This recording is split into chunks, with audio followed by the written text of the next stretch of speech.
Hello, I'm Yvonne Frost. For more than 25 years, my roommate Gavin and I have lived the craft. We've taught the craft and the skills associated with it to tens of thousands of students who have changed and improved their lives. We've published several books.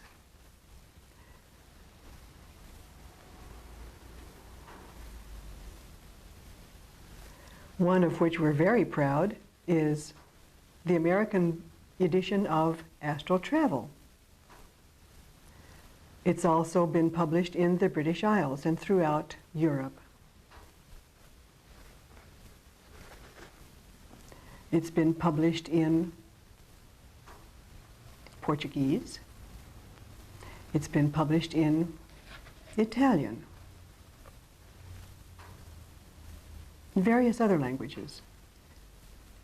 We've also published books in Hindi on Tantra Yoga. We've published books on various aspects of the craft. They've gone worldwide. Today, we're going to look specifically at meditation and astral travel as a way of stilling the mind and reaching upward to levels of spirituality, to those who have gone before us and who can reach back down to offer us guidance as we go through life so that we can get through perhaps with minimum pain and maximum growth. Now, if you're truly relaxed in your meditation place, go through your time, or you may feel that you're not relaxed. If that's the case, a glass of wine 10 or 15 minutes before your session may help you relax. This is not to knock back and have 2 or 3 or 4. This is not for recreation or for whatever. This is for spiritual development. It's a means to an end. A glass of wine may help you relax more. Dare I say it, sex will help you relax. There was an old Roman, an old Latin, who said, "Post coito omnia animalia trista sunt." After sex, all animals are sad. I think that guy was wrong, because life has led me to believe that after sex, all animals are relaxed.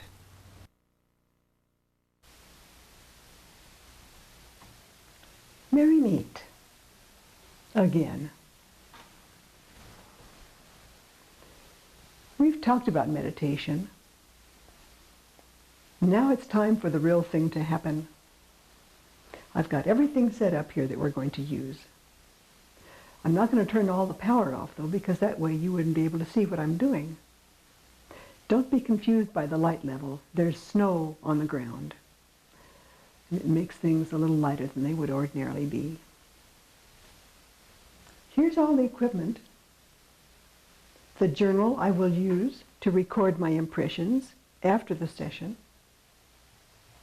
The glass of wine that helps me relax before I enter.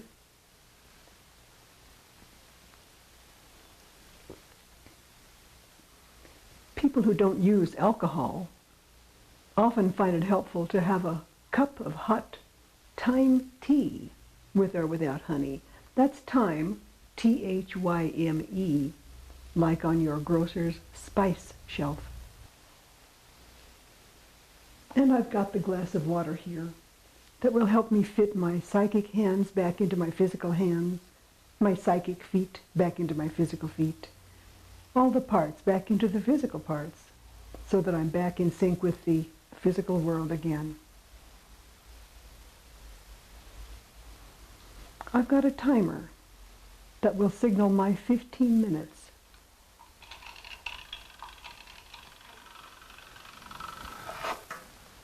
But it's so noisy that I put it under the pillow. I can still hear the bell, but not the ticking. And I've got the unscented candle.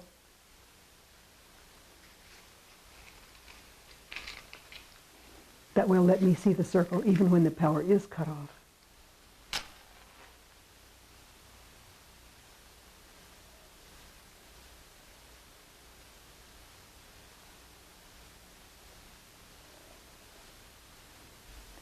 Now I'm going to go to the salt circle I've already cast and sit in the chair that is already positioned. Take off all the bindings from my body.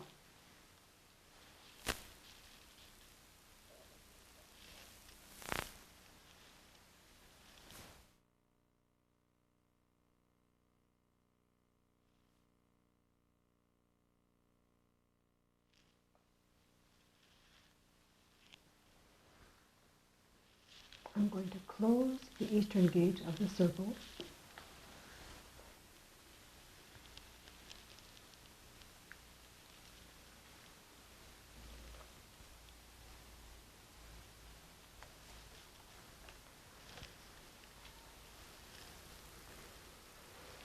I'm going to clench and relax everything to get the contrast.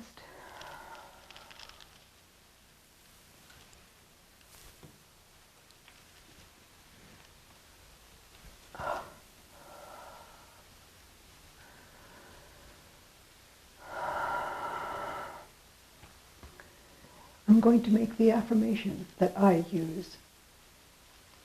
You're welcome to use this one, and you'll soon be writing your own. Our friends who are inside, blessed be your names. The lady's dominion come, her will be done on earth as it is inside.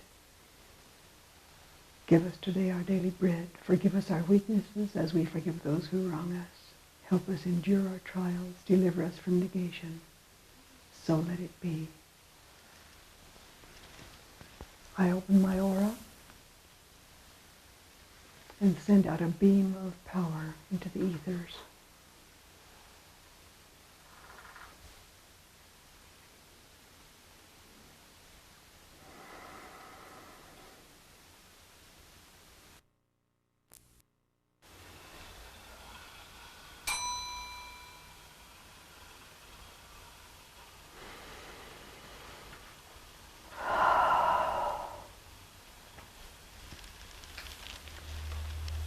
Too soon. It's time to come back.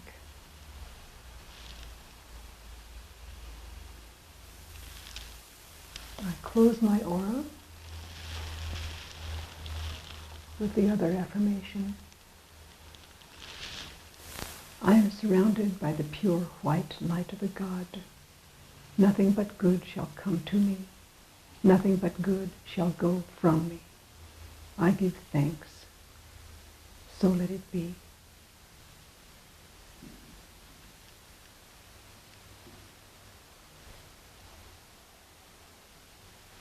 Now I'm going to open the salt circle. In a moment or two, I'll have a glass of water to get everything back into sync, and I'll make all those notes in my journal of the impressions I received. Good night, and blessed be.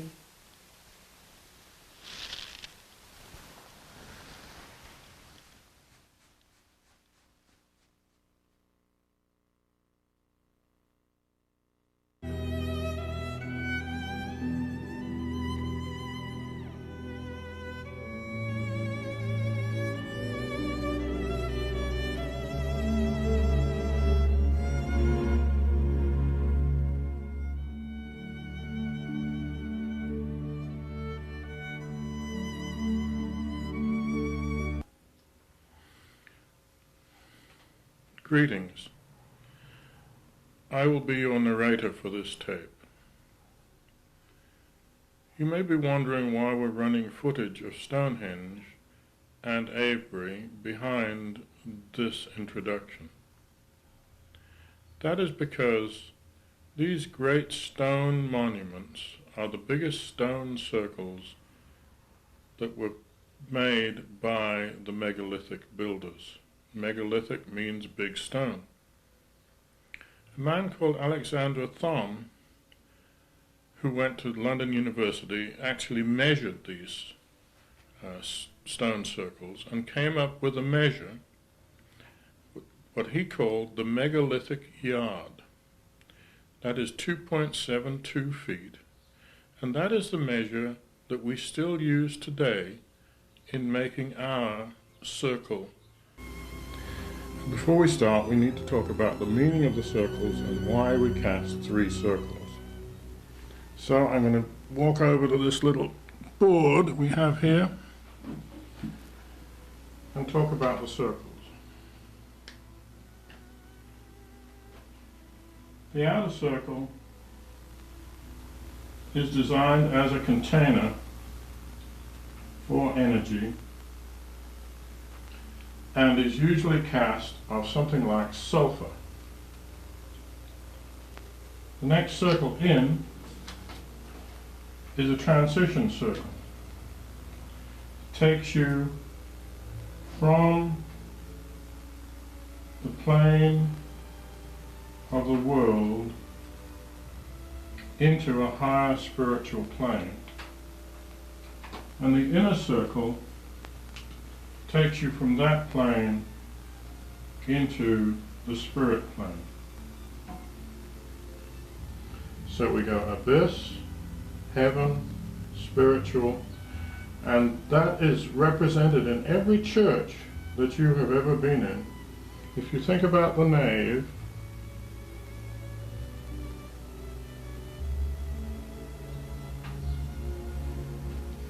and the altar rail, this is this plane over here. Then when you go past the altar rail towards the altar, that gives you this plane. And then usually behind the altar there is a sanctuary, a sacred place. This is where they take the queen to have her anointed with oil, and that is the spirit plane. So every church you've ever been in is represented in the circles, and we like to think of the circles as our church. The limitations of this room and the camera position, we're not going to be able to cast a full circle on camera for you. So I've offset the center towards the stove behind me. So I will take this board with its nail and crawl over and put it down over here and put my first knot around the nail.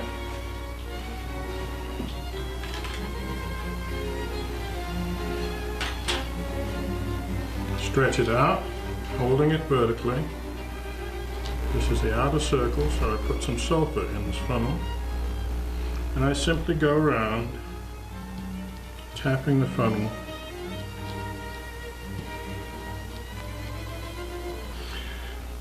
Now we would go after we had completed the circle and put the next knot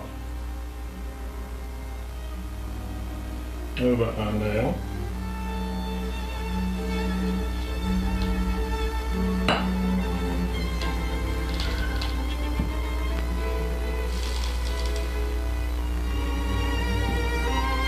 And do the same thing with our salt circle. The salt runs a little more easily. Herbs will go between these 2 circles. Just scatter some herbs in here and make the appropriate astrological symbols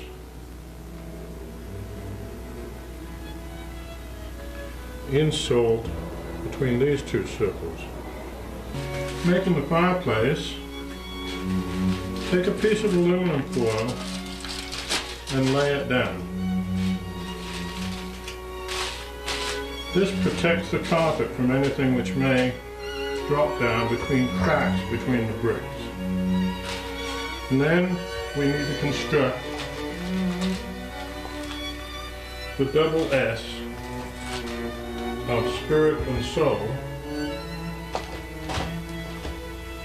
in our fireplace bricks. Basically, there you are, with 4.5 bricks and a very nice fireplace that you can put your candles on and put everything else on.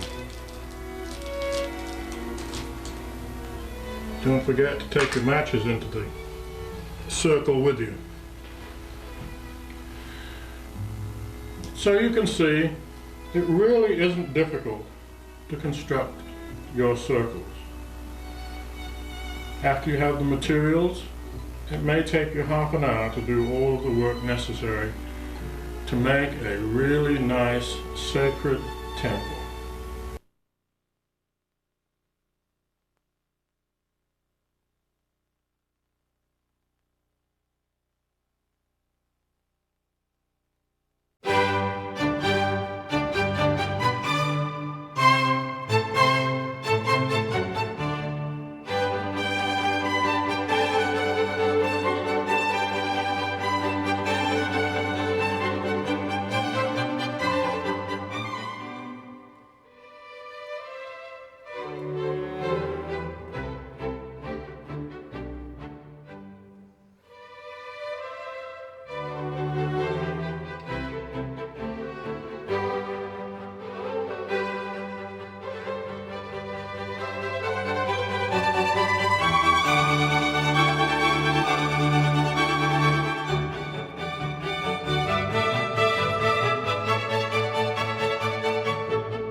Flatliners like us. Yeah. Well, we were young ones. And we have written something like 22 books, which have been translated into 5 languages on the occult subjects. Although much of this work is to do with philosophy and spiritual awareness, still there are practical sides to it, and part of that practical thing that everybody seems to want is love spells and how to get out of ones that they have inadvertently done. I should say that love charms and love spells are worldwide. You find them in every culture, and there's some very, very old ones and some very new ones. This is the little thing that the Korean married couple gets, the boy and the girl. And they put this on their bed head, and when things are going well, they turn their heads and let the beaks touch like that. But when things are going bad, either the guy or the lady will turn them apart, even turn the head all the way around. And that means that something should be done in the marriage. This is the little signal, if you like, that somebody needs to pay attention. We're going to start by talking about the power and how... What a spell is. What a spell is. And how it works. The spell, isn't the spell just a simple ritual, just to... It's a procedure you do deliberately to influence the future on this plane of existence, here where we are. Nothing very spiritual about it. but it is an attempt, a sincere attempt to influence the future in ways that you define through the use of natural energy that's in all of us all the time. Okay. The Platon-Socratic method, define your basic words. Well, then we ought to make sure that the people who are viewing this tape know how to feel their energy. Indeed, yes, yes. Everybody who has this has the energy we're talking about. And the easy way to do it is just to take your fingers and wave them very slowly across the palm of your other hand. This is my instrument, so I hold it rigid and I wave it across to sense the energy that comes out the palms. If you are left-handed, use the left hand against the right palm, and if you're right-handed, do it the other way around. The energy between two people is much higher, Especially if they're cross-gender and they're... and you can feel this energy very strongly if you do this with a significant other. Notice that our other hands are parallel. but not touching. If you cross these hands, you switch the energy off. If you have any doubt about this, try it at various times of day, and if you still don't pick it up, try it across the sole of your foot, and you will feel a shadow pass, or you'll feel a breeze, or you feel something subtle that tells you the energy is flowing. It's real. It's real. And if you are a life form, you've got it. Now, there's some peculiar things about this energy. One of the very peculiar things about it is that you can store it. And in Japan, in people's gardens, you will see this little figure. He's Hotai. And when you're happy, you come in and you rub his head or you rub his belly, and he gets filled up with happy energy. All the family puts happy energy into Hotai. Then if something goes wrong in the family, he gets a pot of boiling water poured over him, and that releases the energy that's contained in him to make things better for the family. So that Hotai is a very useful god. In occult terms, he falls under the category of stone god, because he is a material object. Now there are lots of gods and goddesses that are no longer with us, that people have put energy into over the centuries, and in putting energy into them over the centuries, that energy is stored, and you can call on it to help you in your work.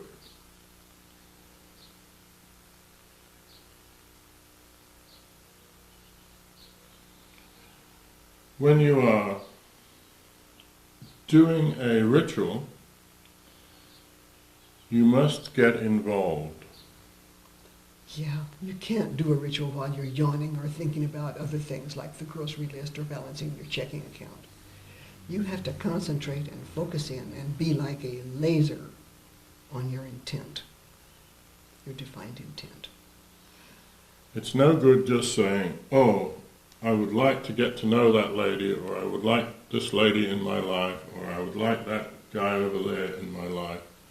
You have to work at it. There's no other way of describing it. If you just sit around and moan that there's nobody in your life, the thought that you're putting out is that there's nobody in your life. And since there's nobody in your life, and you keep on saying there's nobody in your life, nobody will come into your life. It's a very subtle difference, but you have to think about somebody coming into your life, not there's nobody in my life, aren't I in a big, terrible situation. I'm slumping. The affirmation is a negative affirmation, and the more you make it, the more negative your life will become. Put it in positive terms. Something wonderful is about to happen in my life. I'm about to meet somebody who'll be very important to me. And these are the steps I will take to make that come true, to put the law of attraction into fast forward. Nowadays, we hear a lot about things like aromatherapy and feng shui and all of these other modern, wonderful Approaches and disciplines approaches. and aspects of behavior. Color therapy, color magic, astrology. What we have to tell you is that for centuries people knew all of these things. They knew that color, scent, attitude, symbol, astrological time, the phase of the moon, and all of these things added together to make an appropriate time, an appropriate set of tools, if you like, to do a magic. Stimulants or tuners or whatever you want to call them that help you focus every sense and every aspect of your being on the work at hand. And these psychic tuners Keys. have been put together in things called tables of correspondence. And almost any good magical book will contain within it tables showing correspondences between symbols, colors, and perfumes. For the intent you choose. What's your purpose in doing all this? That is very important because if you're trying to bring somebody into your life, it's important that you define the person or what it is you want very, very carefully. The ladies of our coven many years ago did a ritual to bring more men into the coven. And we were suddenly surrounded by gay men. And we had a very nice group of gay men, and several covens developed of gay people, but that was not what the ladies had intended. But they didn't say so. They just said men. Sometimes I can see the guides up there saying, what are we going to send on them now? All of these intents are valid. There's nothing wrong with a good little bit of lust. It probably makes the world go round. But you must decide what you want before you start planning your ritual. Let us do a simple candle ritual, and we can show you what we mean by some of these things. I have here several colors of red candle. They range from light pink, which might be affection, all the way through the dark red of lust. You have to pick which you want. Let us pick for this tape lust. So here we have a red candle, and here we have a candle holder. Now we need to tune this candle to an object. You can't just send out lust. That's not going to work. So the first thing you need is some picture of the ideal person that you want in your life. You can take a single picture, or you can take a group picture. And in taking a group picture, you can just cut out the person you want. And this allows you to visualize the person that you want to come into your life. As you visualize the person, you can do what we call dress the candle. And you pick an appropriate scent for the dressing. You can get these little things from your local aromatherapy or herb store. Aromatherapy has become so popular that natural oils are available. All you have to do is go in and find the one you want, whether it be rose or lavender, lavender for the older, affectionate person, rose for the lust, etc. So Yvonne will dress the candle.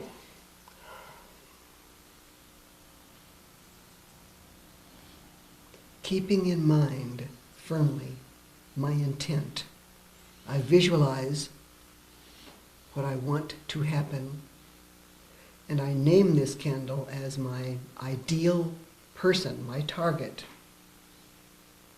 Call it lover. And I think in my mind what my lover looks like and what the behavior is, and address the person in my mind the whole time I'm dressing the candle with thoughts of, come to me, let us meet. Let us get to know each other.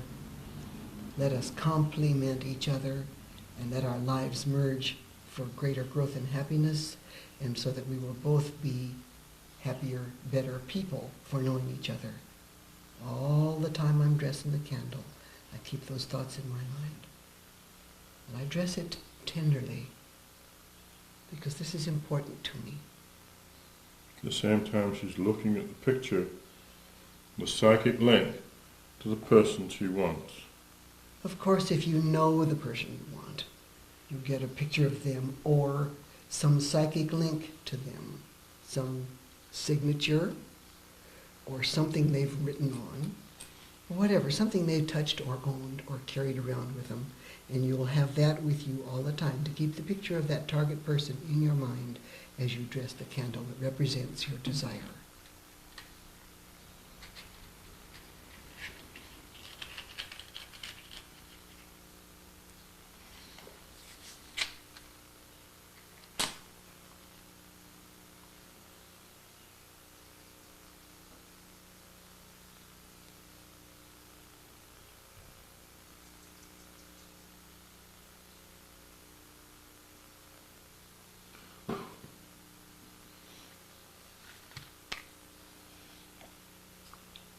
And this chant that Yvonne will now do is very typical of the types of chants that are always used.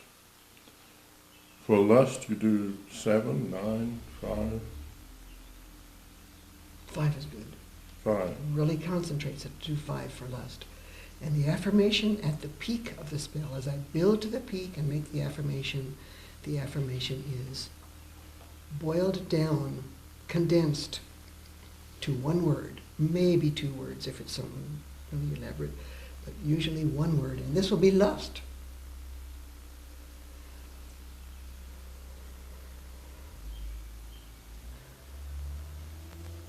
Ayo, ayo, ayo, ayo, ayo, lust! You see how it concentrates? Even on the tape you can feel the increase of energy. That energy is from myself. I've done nothing unethical.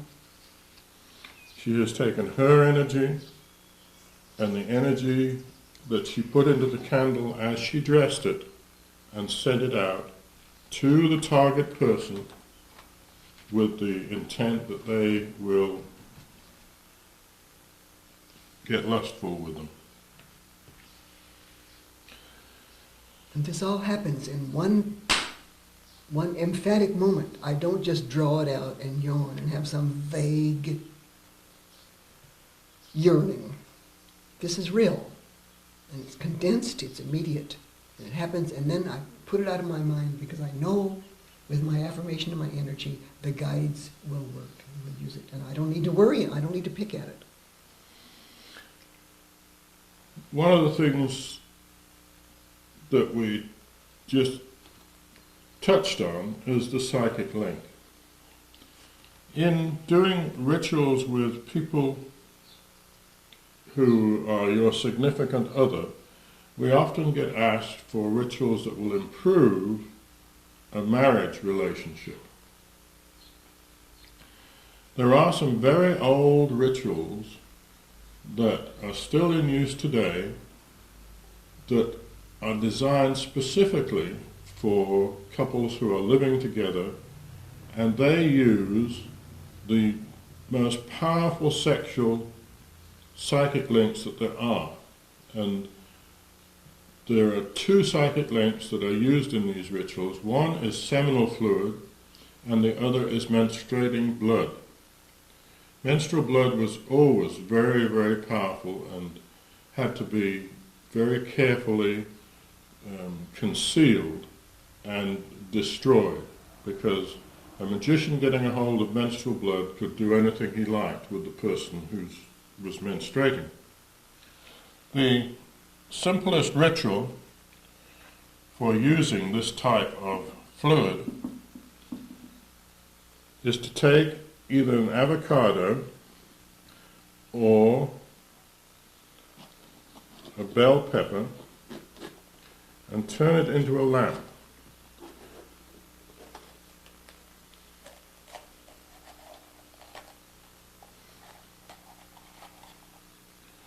The large number of seeds in a bell pepper is indicative of the fact that you want it to be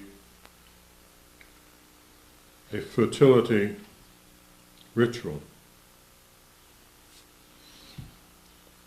You take some ordinary cooking oil, you pour it in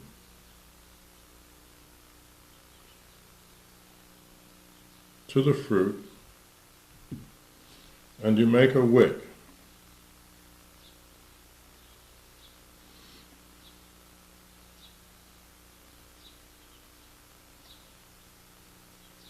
This can be peanut oil or canola oil or sunflower oil or whatever, cottonseed oil. Yes, any sort of oil will do. If you feel very strongly or have heavy connotations with any oil from a specific source, let your feelings be your guide in choosing the oil. You add a little of your natural aroma to the oil, and you add either the seminal fluid or a drop of menstrual blood. Then for 15 minutes you burn your little lamp.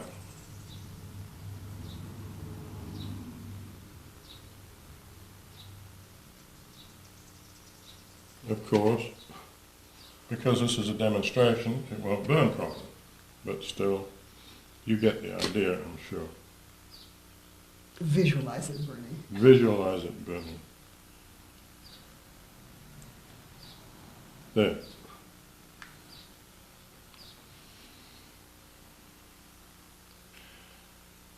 As you burn the lamp, you sit and visualize the person involved. But the psychic link is in the oil and in the aroma and in the green of the fruit and the seeds. And you can see that this is a very powerful, total little ritual that you can do very easily.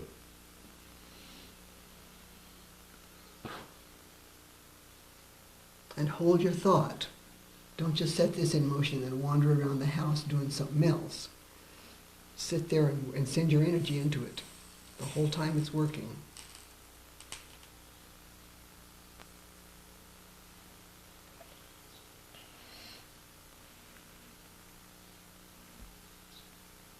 That's a very ancient ritual, but one which is obviously very powerful.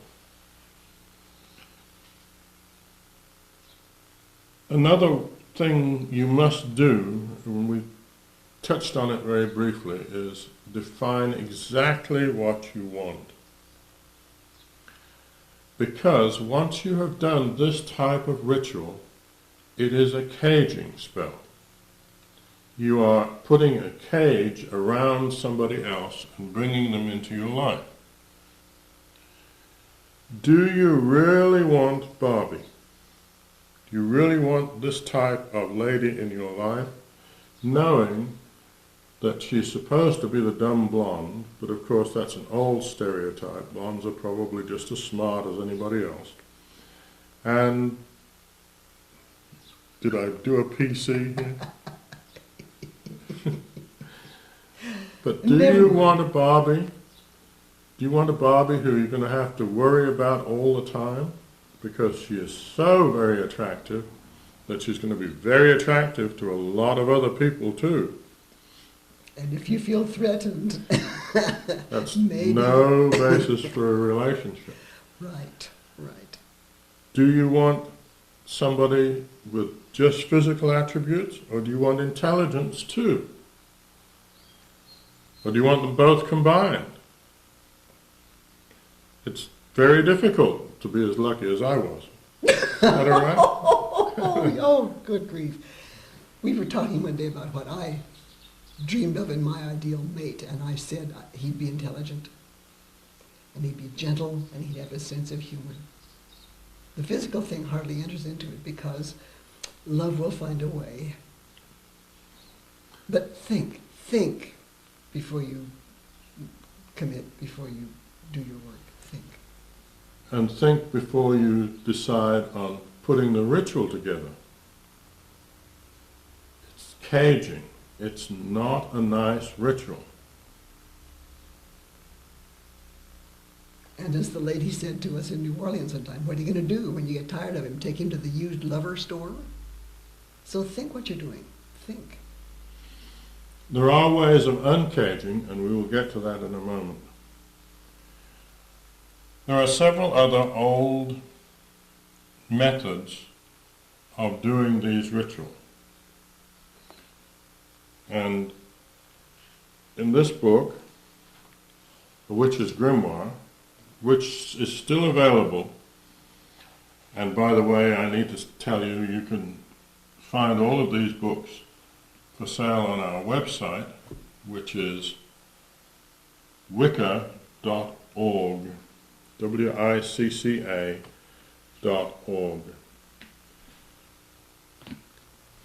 This is basically not magic. You're going to do this with a piece of hair from the desired one. It's called a kell. It's an ancient knot made by sailors mainly. And there are instructions as to how to do it in that book, but it's relatively easy. Even I can do it. I hope I can do it.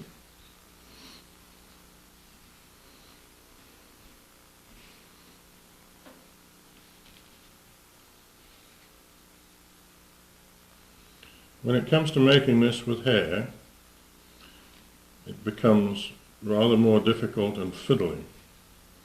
A friend of ours, Gunther, in Germany, went to a local beauty salon and got several pieces of blonde hair from the floor and wound them together and made a kell. And he had several ladies very interested in him very quickly.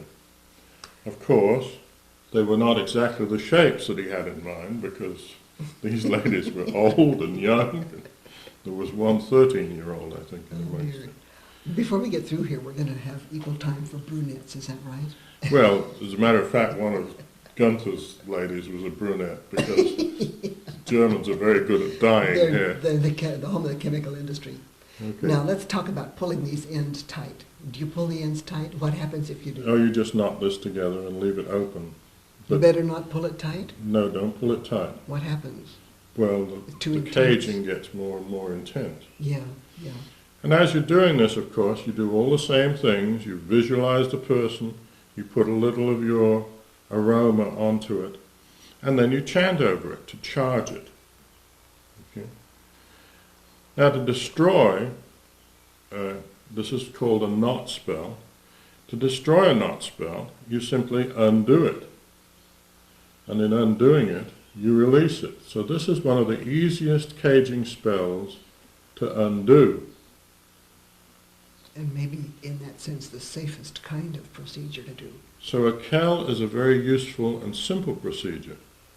One that's closely akin to that is straight knot spell, where you make a figure of 8 knot. I better do it a little larger. You make a figure of 8 knot, which represents the person, the target.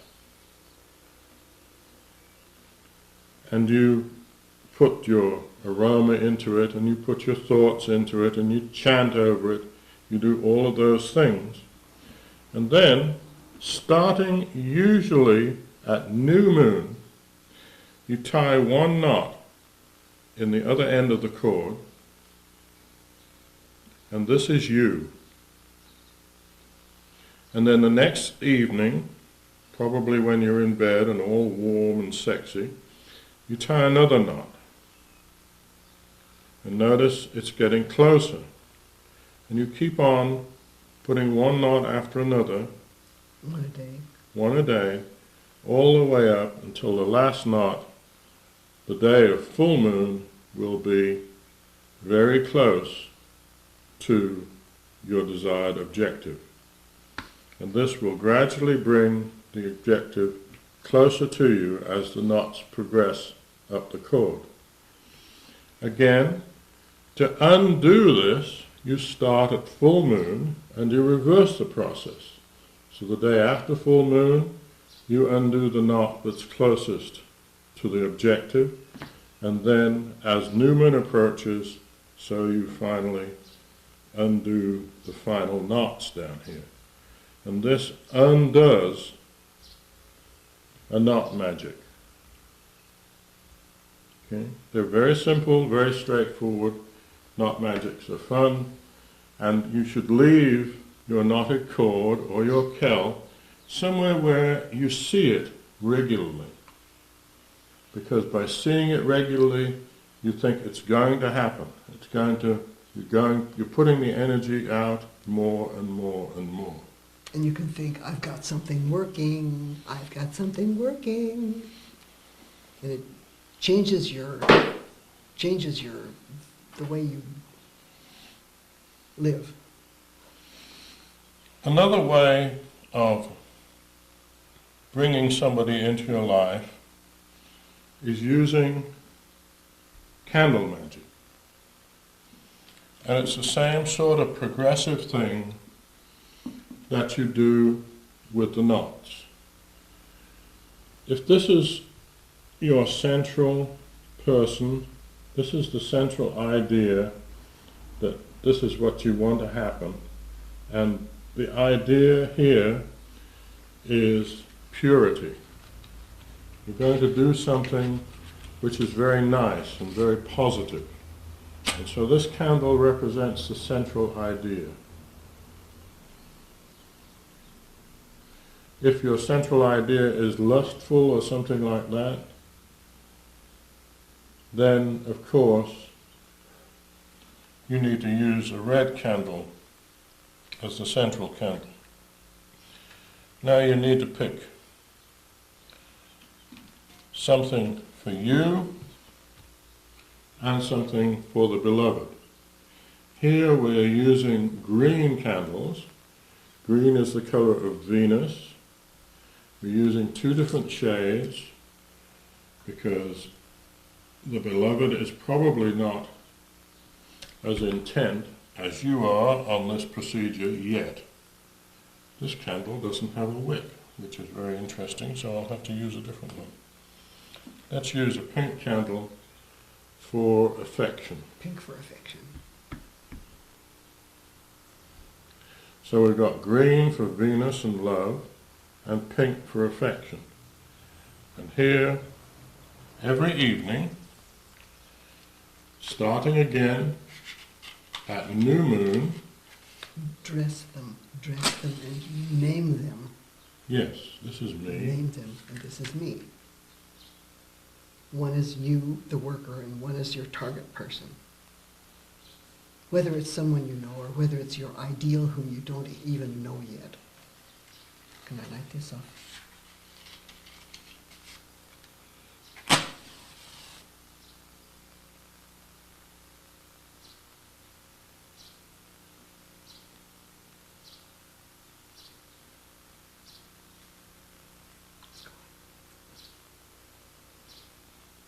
Here.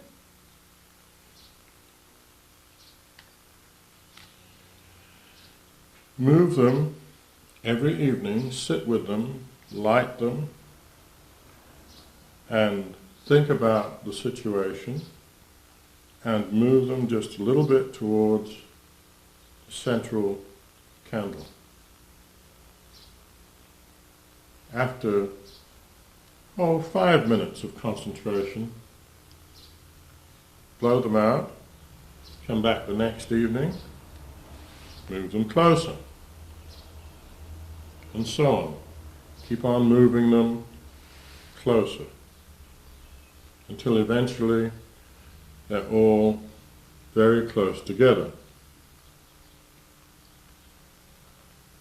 Some magicians will recommend that you then take the remaining pieces of the candle and melt them together, and then burn the resulting candle by itself. However, we don't recommend that because it's irreversible. Once you melt the 3 candles together, you can't get it back out again. Whereas if you decide that the person that came into your life is not the right person, you can undo a candle magic exactly the same way that you can undo a knot magic. You can start at full moon and move them apart, a little bit at a time, until at new moon they're back to their original positions and the magic has been reversed. You have some words, I think, Yvonne, on how to reverse a magic that you think somebody has put on you. This is immortal stuff. If you think somebody has done a love spell on you and you don't necessarily want it to happen, or you're tired of it, and so you didn't do the spell, but somebody else did, you know who it is. What you do to undo that spell is surreptitiously get their left shoe and urinate in it. That'll undo the spell. We have been talking about lust and love and desire and affection, and people tend to get those confused and intertwined. Yes, all tangled up to each other and get a real twist in their knickers because they haven't defined exactly which aspect of all this they're thinking about. I can desire somebody without loving them. Right. I can love somebody without wanting to go to bed with them. Yeah. So the two things are different. They're both valid. Both are valid. All the aspects of this are valid. Every aspect is valid.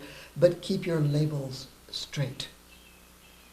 Keep your labels straight. If you want to have a brief relationship with somebody, that's fine. That's fine. If you want a long-term relationship, that's something different entirely. So be careful what you're thinking about. Okay. We see nothing at all wrong with good, honest sexual relations, even with appropriate precautions with somebody who are relative strangers. We do have a word that we use to define what is no-go, and that word is duped. And Yvonne will tell you what that word means. If I think of the word duped, D means no disease. U means nobody's under contract with someone else. I am a freelance operator. My desired target person is a freelance operator as well. What if that contract says that they're not monogamous? Okay, if they're under a contract to someone else, or if I'm under contract with someone, and my contract specifically says, and that target person's contract specifically says, monogamy is not an essential part of this relationship, then that's all right. But there'll be no violation of a contract that defines monogamy, that specifies monogamy. For P, DUP, there'll be no unwanted pregnancy resulting from this, because nobody wants to be duped. The E means no expectations beyond what's happening right now. The fact that you and I are having a relationship doesn't mean that it's going to turn into a life sentence. So there's no expectations. And the final D of duped is there's no implication of emotional debt. If we have a relationship, that doesn't mean I owe you something or you owe me something, or doesn't mean anybody belongs to anybody else. So nobody wants to be duped. There's no disease, nobody's under contract, there will be no pregnancy, there are no expectations, there's no implication of debt. Don't get duped and don't dupe anybody else. In considering caging rituals, you must consider that our basic philosophy says, "And it harm none, do what you will." A caging ritual is a harmful ritual, and we do not do it for anyone else, but it is in your own karma, if you like, if you do it yourself. You have to review your ethics. You have to decide in your own ethical set how much of a love spell you are willing to do. You can do something really mild and do it easily. But the best type of love spell is the love spell that changes you. You look in the mirror on the wall and decide, this is what I need to do to attract the person I want. There's a famous scene now from the movie There's Something About Mary, where the guy goes and jerks off before he goes out on a date. And the reason he does that is to change himself, to get his level of desire down so that he can talk to her as a person rather than something he just wants to take to bed. Is that the right way of putting it? Oh, can't you put it more candidly? All these technical terms are maybe beyond the layman. All right. So remember, and it harm none, and change yourself. Sitting at home, disappearing into your own fat, watching TV, or sitting in front of the computer terminal is not getting you out doing social things and meeting people. Surely you have a hobby. Surely you can go to places where people with like hobbies are Present. Right. If you're interested in France, go to the local college and take a French course. If you're interested in dance, go ballroom dancing. If you're interested in flying kites, go fly kites. Yeah, go fly a kite. If you're interested in car racing, go to the pits on a Saturday morning when everybody's out there getting greasy. Whatever you like to do, there are other people who like to do that same thing. Go where they are. It's a terrible irony to me to go to our ballroom dance classes and see women there alone, hoping to meet someone, while down the street in a bar, The room is full of men sitting there sucking their thumbs, hoping to meet someone. Women aren't going to go to a bar looking to meet somebody unless it's For a long-term relationship. not for a long-term relationship. It's just an irony that the match is so close, but it's not going to happen. Go where things happen that you enjoy, and you'll meet people who are pre-screened to enjoy the same things you enjoy. It's kind of inevitable. Yes, we know that you can get dates over the internet. Yes, we know you can get dates through computer dating services. But you need to meet these people. You need to socialize. Sitting at home is not the way. Even baby Cupid with a little quiver of arrows isn't going to come knocking on your door, seeking you out. You have to get up on your hind legs and make the first step yourself. I have to talk about something which is kind of out there.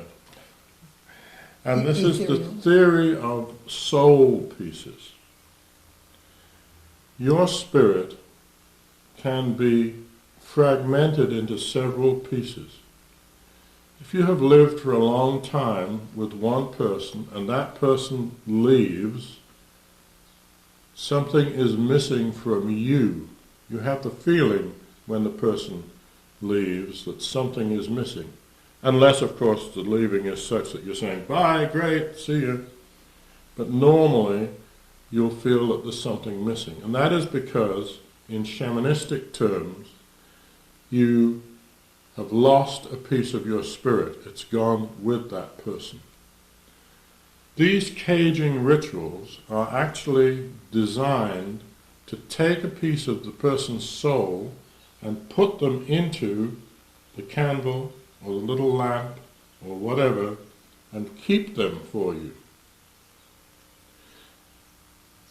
Yes, a simple reversal is possible. We've shown you how to undo the knots, how to move the candles apart. But you also need to know that in certain cases, people will cling on, especially in divorces, they'll cling on to those soul pieces. You've got two ways of getting them back. You can go through a shamanic ritual. Now to do that, you need a real shaman, not a shaman. Not a shame. Not a shaman, right. But a shaman. But a shaman. Because only a real shaman knows how to do this well. They go out on the astral and they find that missing soul piece. And they bring it back and reintegrate it with you. It may take several trips to bring all of the pieces back, because most shamans won't bring everything back at once, as it's often too traumatic for the person. So they bring back a little of the missing soul piece at a time, and then it's restored. Your other alternative is to go lie on a psychologist's couch or sit in his leather-covered chair for several months. And he will do the same thing. He will restore and heal your missing pieces from your spirit. But it will take time, and the shamanistic route is quicker and easier in our opinion. So remember that when you're doing these rituals, what you're actually doing is stealing pieces of somebody else's spirit. And if you can avoid doing that, avoid it. Obviously, people like us who've been together for 30 or so years, our soul pieces are interconnected, and any split would be devastating, and we would have to spend a long time getting the pieces back from one another to straighten ourselves out again. Show me yours and I'll show you mine. Over time, the process becomes very much one of interlocking. Yes, when two Interlocking. people live together, they interlock and their soul pieces interlock. And when they break apart, then things that, and it's on a practical level too, things that you naturally do for me Yeah, and that you do for me. wouldn't be done. Yeah, there's a lot of emotional baggage that builds up, and that's just another way of saying there's been an exchange of soul pieces. And that if we split apart, we'd have a long traumatic time putting them back together again. I think we've covered everything that you need to know. If you want to do a love spell, unfortunately, in some ways, they're very easy to do. You take a candle or something else, you dress it, you have a object of desire in mind, having defined that very carefully, and then you chant. Concentrate and build it up and send it out and release. Release it in the knowledge that the guides will take your energy and use it as they see fit for your best long range, whatever you want. Remember that if it's something you want to build up, you start at new moon and build towards full moon as the moon grows. If it's something that you want to decay away, you start at full moon and you finish at new moon. So one of your essential tools is an almanac, or one of those calendars from the bank that has the phases of the moon on it. The moon and the earth and the sun and all that are very real. We are at their mercy. We have to work in harmony with them. Because Now you can dress it up a lot of other ways. You can wait for the right astrological time, which may be in 3,200 years, and you may not want to wait that long. And you can get more symbols. You can get whatever the appropriate symbols are. And tables of correspondence will have a whole line of things that you can see that if you have all of those things, the ritual will work better than if you just have one or two of them. But in our experience, love rituals are so powerful that you only really need 2 or 3 of the items from the line. You don't need them all. If you feel you need them all, and you can't get the Neptunian, or the swan, or the whatever. yeah. If a Venus ritual calls for a representation of a swan as one of the things on the table of correspondences, and you can't get a swan and lead it home from the city park to sit under your table while you work, draw a picture of a swan or get a swan feather and lay it on your altar, your work table. It'll make you think of a swan, and that's good enough, because what happens out there is not nearly as important as what happens in here. This is where it starts, and this is where it comes true, not out there. Now in closing, let us recommend that you do something nice for that person that you're interested in. And what we suggest is that in the middle of the night, you get a bunch of red roses, and you hold them in your hands, and you smell their odor, and you feel their texture, and you look at their color, and you visualize those roses, and you send a bunch of red roses to the beloved, and he or she will pick that up in their dreams. Ask them the following day what they dreamed about, and they will have dreamed about at least flowers and probably red roses, and probably getting a nice beautiful bouquet of red roses. When you've done it, you can send the roses anyway. Ladies in most cases love to get flowers. If you really want to stretch that out, you can start by sending 1 rose at new moon, 2 roses the following day, and building up to a whole cartload of roses at full moon. If she doesn't get the message then, she's not with She's it. not paying attention, you better shop elsewhere. But the telepathic sending of the roses works. We normally have all of our students try that. And again, in closing, I'd like to say, we do teach this, and we have been teaching this for 30 some odd years. And you can find out all about it at our website. Wicca.org. Wicca.org. Blessed be. Blessed be. A hug? A hug. There we go. On-camera hug. Now let me take a few moments of your time to introduce the School of Wicca, which is an arm of the church. The first thing you get when you join the school is a whole series of lectures. Some are in the large format, and some are in the small, convenient booklet format. These cover every possible topic you can imagine. The basic witchcraft course in 12 lectures gives you a thorough grounding in the craft of the wise.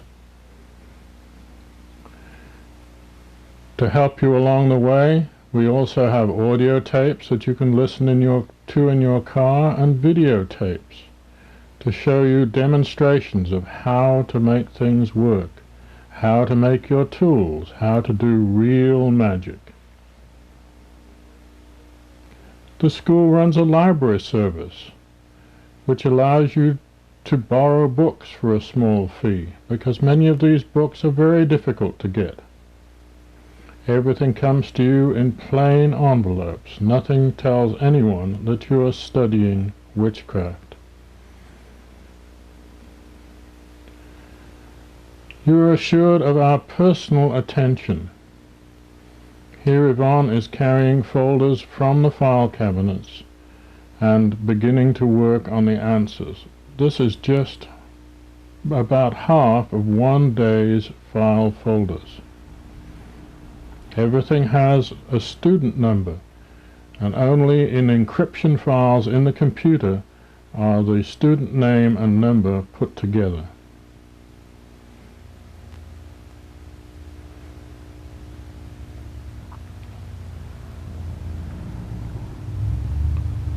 Here Yvonne is carrying another set of student mail, and you can see in these packed file cabinets all of the student folders, thousands upon thousands of them. There are, I think, 18 four-drawer file cabinets, and all of them are stuffed with folders.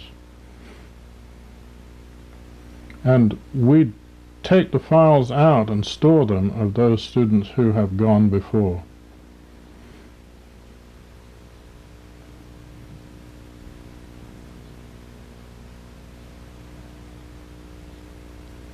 Here is just a small stack of follow-up mailing to people we haven't heard from, people we want to hear from. Here are some of the books we have written, in conjunction with the work with the students in the school. We set the new neophytes all sorts of tasks. I'm sorry you can't read the titles on some of these books, but as soon as you join the school, you will get a book list. Here is a book written by a student called the Azure Scroll. These are not just two people with a typewriter. This is a large organization that tests and researches information continually to help the course get better. All of these give you proven techniques. This is a large listing of past students. This is just a listing for, would you believe, 1 year's worth.